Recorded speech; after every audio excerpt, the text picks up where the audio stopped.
नमस्कार। आज हम डिस्कस करेंगे एचपीएसएससी का प्रीवियस पेपर। जो एचपीएसएससी का प्रीवियस पेपर है इसका हम एचपीजीके का सेक्शन जो है वो डिस्कस करेंगे और डिटेल से डिस्कस करेंगे ताकि आने वाले हर एक एग्जाम में आपको हेल्प मिल सके। अब देखो यहाँ पर मैं आपको एक इम्पॉर्टेंट बात बताऊँ। आज से हम हर एक वीडियो के लास्ट में ना एक नई चीज़ किया करेंगे।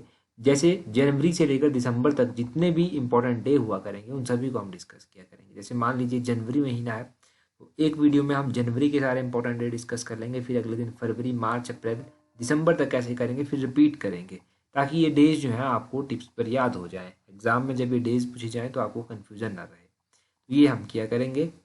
तो फिलहाल हम फिर 158 क्वेश्चन से स्टार्ट करते हैं। लास्ट में ये इनिशिएटिव जो है हम किया करेंगे वीडियो के लास्ट में। 158 क्वेश्चन देखिए, बोलते हैं the first information commissioner of Himachal Pradesh was. तो यहाँ पर पहले इंफॉर्मेशन कमिश्नर पूछे गए हैं हिमाचल प्रदेश के। हिमाचल प्रदेश के पहले इंफॉर्मेशन कमिश्नर थे पी.एस. राणा। ऑप्शन ए जो है वो सही आंसर है। पी.एस. राणा जो था वो ये पहले इंफॉर्मेशन कमिश्नर थे हिमाचल प्रदेश के। ऑप्शन में दिया गया है NC. Nandi, NC. Mehta option में दिया गया है। एन.सी. मेहता कौन थे? ये पहले चीफ कमिश्नर थे, ध्यान रखना है, पहले चीफ कमिश्नर थे ये हिमाचल प्रदेश के। ऑप्शन में के.सी. मेहता दिया गया है। के.सी. मेहता कौन थे? ये पहले चीफ सेक्रेटरी थे हिमाचल प्रदेश के, इनका भी ध्यान रखना है। पहले चीफ सेक्रेटरी कौन थे? के.सी. मेहता थे।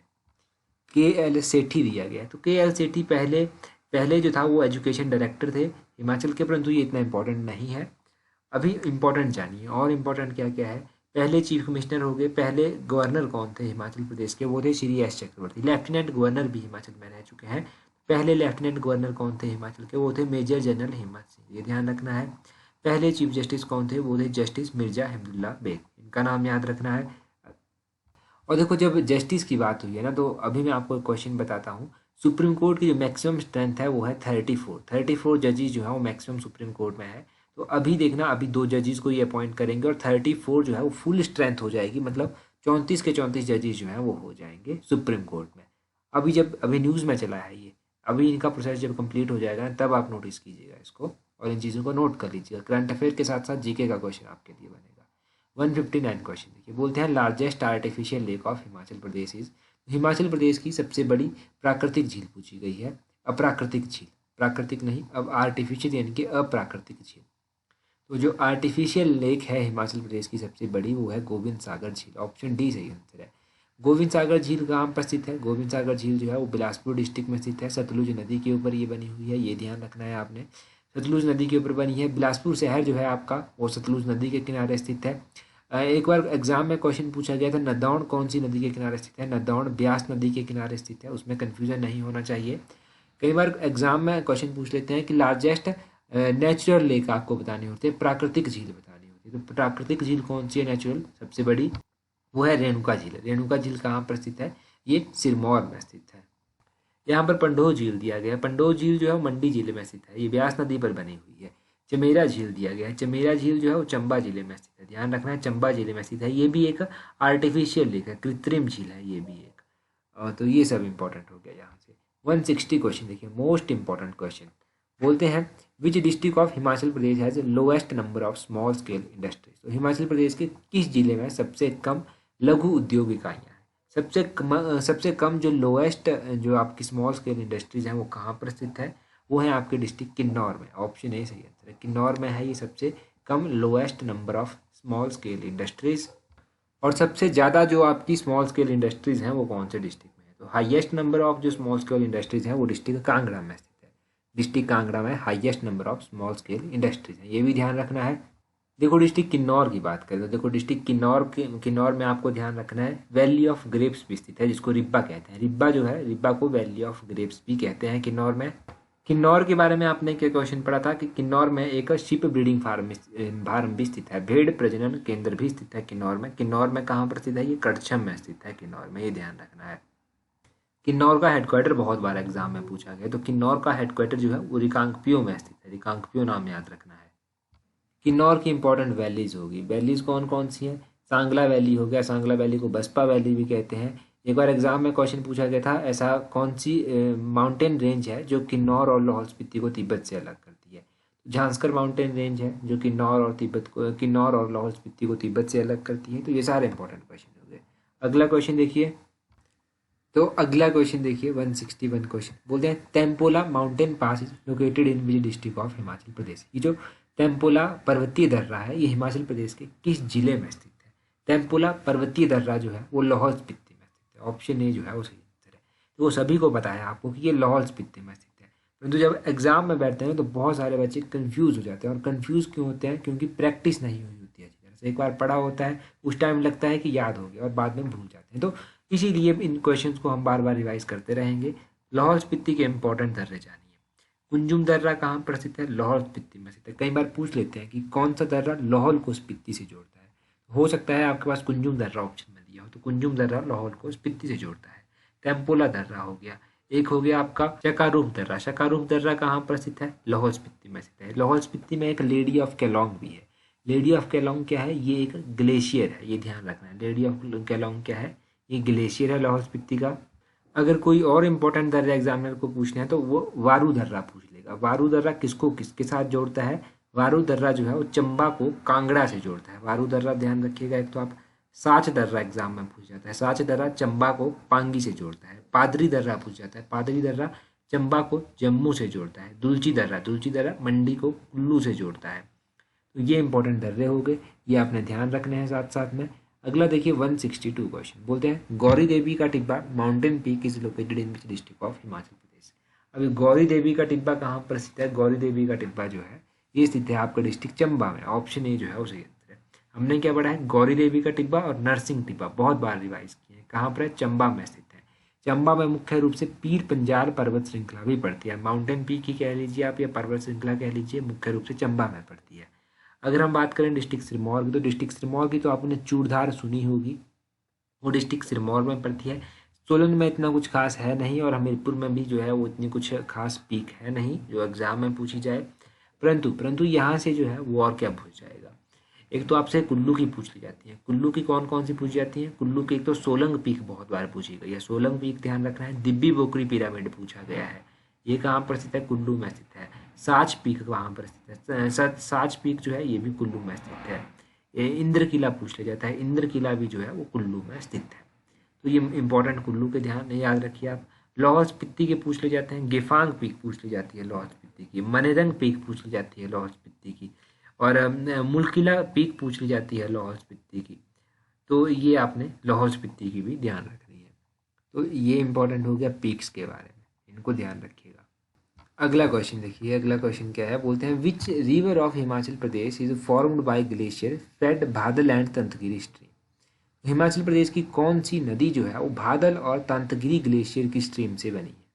हिमाचल प्रदेश की एक ऐसी नदी है जो बादल और तंतगिरी ग्लेशियर की स्ट्रीम से बनी हुई है, वो है रावी नदी। ऑप्शन बी सही आंसर है। इसको एग्जैक्टली जानिए आप, है क्या इसके बारे में। ये जो रावी नदी है ना, रावी नदी के बारे में क्या पूछ लिया जाता है कि रावी की सहायक कौन सी है? तो ध्यान रखना है बादल किसकी सहायक है? बादल जो है वो रावी की सहायक है। तंतगिरी किसकी सहायक है? रावी की सहायक है। रावी नदी जो है वो निकलती कहाँ से है? ये बड़ा बंगाल से निकलती है, ये भी ध्यान रखना है रावी नदी का। रावी नदी का वैदिक नाम एग्जाम में पूछ लिया जाता है। पुरुषानी इसका वैदिक नाम है। पुरुषानी इसका क्या है? वैदिक नाम है। चमेरा डैम मैंने आपको बताया था चंबा में स्थित है, वो रावी नदी के ऊपर बना हुआ है। चंबा शहर जो है वो रावी नदी के किनारे स्थित है। रावी नदी जो है इसकी और भी सहायक नदी हैं, जैसे कि बादल और तंतगिरी आपने पढ़ लिया, सियूल आपने याद रखना है, बैरा आपने याद रखना है, साहो आपने याद रखना है, चीड़चुंद नाला आपने याद रखना है। ये सारी रावी की सहायक नदियाँ हैं, तो इनको भी ध्यान रखें। बाकी चेनाब का वैदिक नाम अगर आपसे एग्जाम में पूछ लिया जाए, चेनाब का वैदिक नाम क्या है? चेनाब नदी का वैदिक नाम अस्किनी है। यमुना नदी का वैदिक नाम कालिंदी है। ब्यास नदी का वैदिक नाम जो है वो अर्जिक्या है। सतलुज नदी का वैदिक नाम सतुद्री है। ये नाम भी आपने साथ में याद कर लेने हैं। आगे है रॉक साल्ट के बारे में पूछा गया। Rock salt is found in which area of Himachal Pradesh. Himachal Pradesh का ऐसा कौन सा एरिया है जहाँ पर रॉक साल्ट जो है वो पाया जाता है? तो गुम्मा में रॉक साल्ट की माइन है, दरंग में रॉक साल्ट की माइन है। 164 का option C both A and B जो है वो सही आंसर है। गुम्मा और दरंग में जो है वो रॉक साल्ट की माइंस है। ये कहाँ पर स्थित है? मंडी में जो है ये रॉक साल्ट की माइंस स्थित है, ये ध्यान रखना है। मंडी के बारे में हमने क्या पढ़ा है? मंडी में जो है, मंडी में अगर आपको ध्यान हो तो आपने पढ़ा होगा कि मंडी में एक खरगोश प्रजनन केंद्र भी स्थित है। मंडी में कहाँ पर है ये खरगोश प्रजनन केंद्र? मंडी के नगवाई में स्थित है, ये ध्यान रखना है आपको। अंगोरा रैबिट फार्म इसको एक्चुअली में बोलते हैं। तो अंगोरा रैबिट फार्म आपने ध्यान रखना है नगवाई मंडी में स्थित है। और इसमें आपने क्या ध्यान रखना है, एक रैम सेंटर भी यहाँ पर स्थित है, मेंढों का सेंटर, ये नगवाइन में ही स्थित है। तो नगवाइन की दो क्वेश्चन आपने याद रख लेने हैं। साथ में मंडी का जो शिवरात्रि मेला है, मंडी का शिवरात्रि मेला किसके द्वारा शुरू करवाया गया था, तो ये मेला जो है वो माना जाता है राजा अजबर सेन के द्वारा ये शुरू करवाया गया था। मंडी के जो राजा अजबर सेन थे, इन्होंने जो था वो क्या किया था, इन्होंने भूतनाथ मंदिर का निर्माण भी करवाया था, ये भी ध्यान रखना है। पंचवक्रता मंदिर मंडी में स्थित है, ये राजा सिद्धसेन के द्वारा जो था वो इसका निर्माण करवाया गया था। पंचवक्रता मंदिर ध्यान रखिएगा। सिद्धसेन के कार्यकाल के दौरान जो था वो गुरु गोविंद सिंह भी जो था वो यहाँ पर आए थे, ये भी आपने ध्यान रखना है।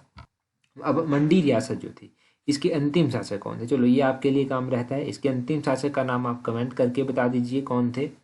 मंडी में जो है वो कितनी विधानसभा की सीटें हैं, मंडी में जो है 10 विधानसभा की सीटें आती हैं। ये कौन कौन सी हैं, इनमें बल्ह विधानसभा आता है, द्रंग विधानसभा आता है, सरकाघाट विधानसभा आता है, धर्मपुर विधानसभा आता है, सुंदरनगर विधानसभा आता है, करसोग विधानसभा आता है, जोगिंद्रनगर विधानसभा आता है, सिराज विधानसभा आता है, मंडी खुद भी एक विधानसभा क्षेत्र है, और नाचन विधानसभा आता है। तो ये ध्यान रखिएगा कि मंडी में ये 10 विधानसभा की सीटें हैं, और इनके नाम भी जो है एक बार सुन लीजिए ढंग से, ताकि एग्जाम में पूछे जाएं तो आपको कन्फ्यूजन ना हो। तो ये सारे क्वेश्चन यहाँ से क्लियर हो गए। अगला क्वेश्चन देखिए 165 क्वेश्चन, बोलते हैं Kahlur dominion was founded in which year. आमतौर पर क्या क्वेश्चन पूछा जाता है कि कहलूर डोमेनियन जो था इसकी स्थापना किसने की थी। तो कहलूर की स्थापना कब की गई थी, इसकी स्थापना 900 AD में की गई थी। ऑप्शन डी सही आंसर है। 165 का जो है ऑप्शन डी सही आंसर हो गया। 900 AD में कहलूर की स्थापना की गई। किसने जो था वो कहलूर की स्थापना की थी। देखो कहलूर रियासत के बारे में बात करें तो राजा वीरचंद के द्वारा जो था वो कहलूर की स्थापना की गई थी। कहलूर जो है वो बिलासपुर का प्राचीन नाम है। तो बिलासपुर शहर की स्थापना किसने की थी, बिलासपुर शहर की स्थापना राजा दीपचंद के द्वारा की गई थी। कहलूर के अंतिम शासक कौन थे, इसके अंतिम शासक जो था वो राजा आनंद चंद थे। राजा दीपचंद जो था वो इन्होंने जो था वो अपनी राजधानी जो था वो बिलासपुर में स्थापित की थी। पहले ये सुनानी में होती थी। बिलासपुर में कब राजधानी बनाई गई थी, 1654 में जो था वो राजधानी बनाई गई थी। और बिलासपुर शहर की स्थापना कब की गई थी, वो भी 1654 में ही की गई थी। तो ये आपने ध्यान रखना है। बिलासपुर के एक राजा थे जिन्होंने गोरखाओं को आमंत्रित किया था कि आप यहाँ पर आइए, हम आपको सहयोग देंगे और आप कांगड़ा पर अटैक कीजिए। उनका नाम क्या था, तो उनका नाम भी आपने याद रखना है कि उनका नाम था राजा महान चंद। राजा महान चंद ने जो था वो गोरखाओं को संसार चंद पर अटैक करने के लिए जो था वो आमंत्रित किया था। ये सारे क्वेश्चन यहाँ से क्लियर कर लीजिए। 166 क्वेश्चन देखिए, बोलते हैं capital of Mahlog dominion was at. ये जो महलोग की जो राजसत्ता थी इसकी राजधानी कहाँ पर स्थित थी। अब देखो महलोग डोमेनियन की बात करें कि इसकी राजधानी कहाँ पर थी, कोट खारसी में इसकी राजधानी थी। ऑप्शन है कोट खारसी जो है वो सही आंसर है। अब कोट खारसी में तो उसकी राजधानी हो गई, ये आपको पता चल गया। महलोग डोमेनियन की स्थापना किसने की थी, राजा वीरचंद ने जो था वो इसकी स्थापना की थी। किसने, राजा वीरचंद ने इसकी स्थापना की थी। अब यहाँ से एक और क्वेश्चन याद रखिए कि इसके अंतिम शासक कौन थे। राजा नरेंद्र चंद जो था यहाँ के अंतिम शासक थे। कौन, नरेंद्र चंद यहाँ के अंतिम शासक हुए। तो ये हो गया। बाकी हाटकोटी की बात करें, हाटकोटी जो था वो कहाँ की राजधानी रह चुकी है। हाटकोटी जो है वो हाटकोटी जो है वो आपकी कुनिहार की राजधानी रह चुकी है। कहाँ की, कुनिहार की राजधानी हाटकोटी में थी। अगर इसी तरह आप बात करेंगे बसंतपुर की, तो बसंतपुर कहाँ की राजधानी रह चुकी है, ये बगाड़ प्रिंसली स्टेट की राजधानी रह चुकी है। और जुंगा की बात करेंगे तो जुंगा जो है वो कहाँ की राजधानी रह चुकी है, ये क्योंथल की राजधानी रह चुकी है। जुंगा, क्योंथल की राजधानी जुंगा में रह चुकी है। और क्योंथल की स्थापना किसने की थी, जल्दी से कमेंट करके आप बता दीजिए कि क्योंथल प्रिंसली स्टेट की स्थापना जो था वो किसके द्वारा की गई थी। अभी देखो हम इम्पोर्टेंट डेज जो हैं वो डिस्कस करेंगे। उससे पहले टेलीग्राम पर अगर आपने अभी तक ज्वाइन नहीं किया है तो टेलीग्राम पर जल्दी से ज्वाइन कर लीजिए, ताकि आने वाली हर एक इम्पोर्टेंट अपडेट जो है वो टेलीग्राम पर आपको मिलती रहे, हर एक इम्पोर्टेंट PDF टेलीग्राम पर आपको मिलती रहे। अब बात करते हैं इम्पोर्टेंट डेज की।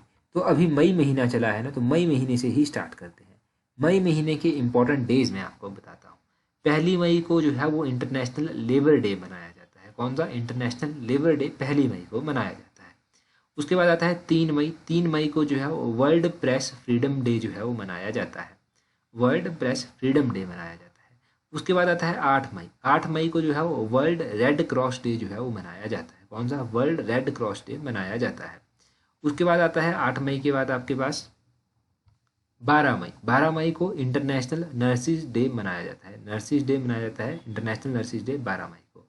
17 मई आता है। उसके बाद 17 मई को जो है वो वर्ल्ड टेलीकम्युनिकेशन डे जो है वो मनाया जाता है 17 मई को। 11 मई को भी मनाया जाता है। 11 मई को नेशनल टेक्नोलॉजी डे मनाया जाता है इंडिया में, यानी कि नेशनल टेक्नोलॉजी डे जो है वो 11 मई को मनाया जाता है। उसके बाद आता है 18 मई। 18 मई को इंटरनेशनल म्यूजियम डे जो है वो 18 मई को मनाया जाता है। 22 मई को जो है वो इंटरनेशनल बायोडाइवर्सिटी डे मनाया जाता है। 24 मई को कॉमनवेल्थ डे मनाया जाता है। और उसके बाद आता है 30 मई। 30 मई को जो है वो हिंदी जर्नलिज्म डे मनाया जाता है। हिंदी जर्नलिज्म डे 30 मई को मनाया जाता है। उसके बाद आता है 31 मई। 31 मई को जो है वर्ल्ड नो टबैको डे जो है वो मनाया जाता है। 31 मई को वर्ल्ड नो टबैको डे।